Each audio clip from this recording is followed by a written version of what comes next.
Mulle farmaseutin työssä tärkeintä on se, että mä voin oikeasti edistää ihmisten hyvinvointia.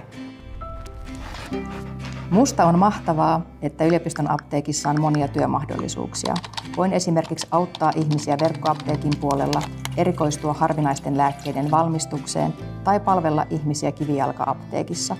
On hienoa, että meidän tuotto käytetään suomalaiseen koulutukseen ja tutkimukseen. Onneksi mitään ei tarvitse tehdä yksin, vaan vierellä on ihania ja osaavia kollegoita. Tykkään siitä, että meillä voi rohkeasti tuoda esille omia ajatuksia ja siihen kannustetaan.